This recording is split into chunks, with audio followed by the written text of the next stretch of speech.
불길한 징조가 온 땅을 뒤덮고 나라가 서서히 무너져 내리고 있다면 그 안에 사는 사람들은 과연 어떤 운명을 맞게 될까요? 오늘 함께 들여다볼 이야기는 바로 소설 백성 1권인데요. 이 작품을 통해 한 왕국이 어떻게 몰락하고 그 안에서 인간의 비극이 어떻게 펼쳐지는지 그 깊은 이야기를 한번 파헤쳐 보겠습니다. 자, 이 이야기는요, 어떤 특정 인물에서 시작하는 게 아니에요. 바로 고통으로 신음하고 있는 한 나라 그 자체에서 시작됩니다. 지금 이 땅에서는요, 정말 끔찍하고 이상한 기이한 사건들이 연달아 일어나고 있거든요. 생명이 태어나야 할 곳에서 이런 귀괴한 것들이 나타난다. 이건 그냥 우연이나 불운이 아니겠죠? 왕국 깊숙한 곳에 자리 잡은 병폐가 골마 터져서 겉으로 드러나는 그런 징조라고 볼 수 있는 겁니다. 앞서 본 것들도 그렇고 지금 이것도 그렇고 이게 그냥 하나하나 따로따로 일어나는 사건이 아니라는 거죠. 뭔가 아주 근본적인 것부터 잘못되었다는 걸 알려주는 그런 불길한 징조이자 경고인 셈입니다. 그러니 백성들 사이에서는 당연히 흉흉한 소문이 돌 수밖에 없겠죠. 다들 수군거리는 겁니다. 이 모든 게 나라가 곧 망할 징조라고 말이에요. 자, 이렇게 나라 전체가 혼란에 빠져 있는데요. 그 거대한 혼돈의 한가운데를 들여다보면 나라의 운명만큼이나 아주 격렬한 개인과 개인의 전쟁이 있습니다. 앞으로 벌어질 모든 비극의 뿌리가 될 두 가문의 갈등, 지금부터 그 속으로 한번 들어가 보겠습니다. 여기 두 세력이 있습니다.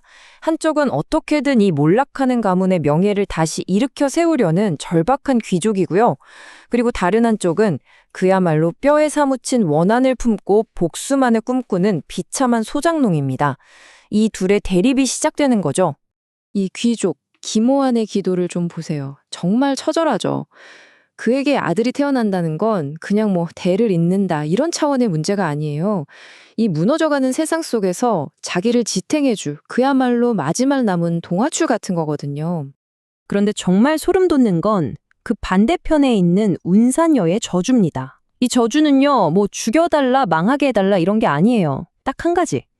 김호환의 대를 끊어 놓을 수 있는 가장 확실한 방법, 바로 딸이 태어나게 해달라는 겁니다. 정말 지독하죠. 아니, 도대체 왜 이렇게까지 증오하는 걸까요?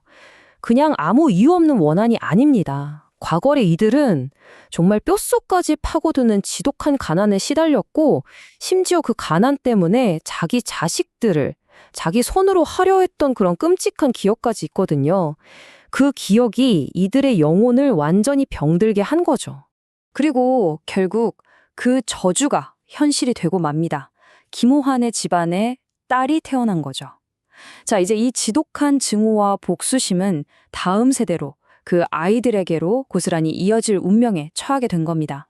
시간이 좀 흘렀습니다. 부모 세대의 그 지독한 증오와 저주가 짙은 그림자처럼 드리운 세상에서 이제 새로운 아이들이 자라나고 있어요. 과연 이 아이들은 어떤 운명을 짊어지게 될까요? 먼저 김호환의 딸, 비화입니다.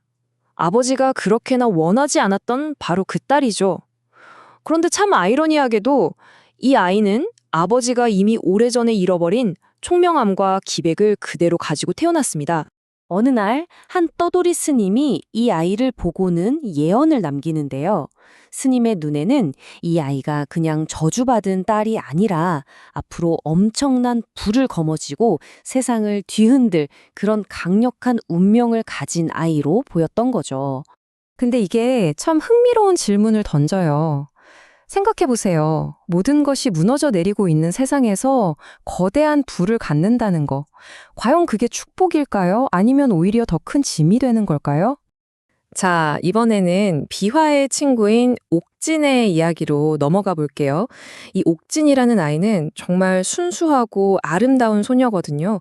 그래서 주변을 둘러싼 이 어두운 분위기와는 정말 극명한 대조를 이루는 존재입니다. 그런데 그 순수한 아이를 어둠 속에서 지켜보는 눈들이 있습니다.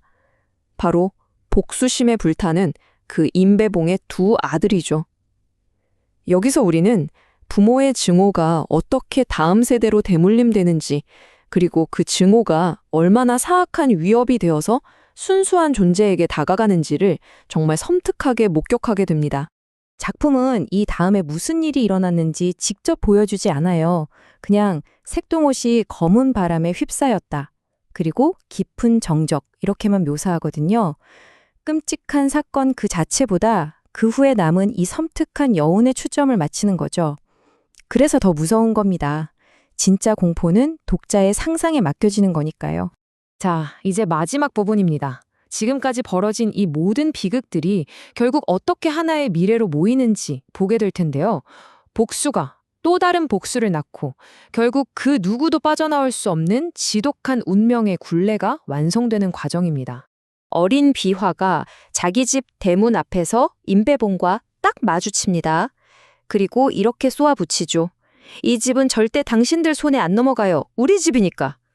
어린 나이인데도 불구하고 다가오는 위협 앞에서 가문의 마지막 자존심을 지키려고 하는 아주 당당한 모습이죠. 하지만 임배봉은 비화의 이런 저항을 보고 코웃음을 칩니다. 아들 하나 없는 집에 기동뿌리가 흔들리고 있는데 저 집이 우리 것이 되는 건 시간 문제일 뿐이야. 이런 식으로요. 그의 눈에는 비화의 저항이 강인함이 아니라 어차피 곧 자기가 집어삼킬 몰락한 가문의 마지막 발버둥으로밖에 안 보이는 겁니다. 자, 이쯤에서 한번 전리해볼까요? 결국 이 모든 운명이 어떻게 뒤얽히게 되는지 말이죠. 귀족이었던 김씨 가문은 완전히 무너져 내리고요. 반대로 복수심에 불탔던 임씨 가문은 그 몰락을 발판 삼아서 세력을 키워나갑니다. 그 과정에서 다음 세대인 아이들의 영혼까지 병들게 만들죠. 비화는 거부가 될 거라는 예언을 받았지만 그게 축복일지 저주일지는 알 수 없게 됐고, 옥진은 이 세대 간의 끔찍한 갈등 속에서 말 못할 상처를 안고 침묵하는 희생자가 되어버렸습니다. 결국 개인의 증오가 사회의 몰락과 맞물리면서 다음 세대에게는 정말 비극적인 유산만 남기게 된 거죠. 그래서 우리는 마지막으로 이런 질문을 던지게 됩니다. 모든 것이 무너져 내린 세상에서 받은 예언이라는 거. 과연 이건 희망의 약속일까요? 아니면 벗어날 수 없는 또 다른 저주일까요? 여러분은 어떻게 생각하시나요?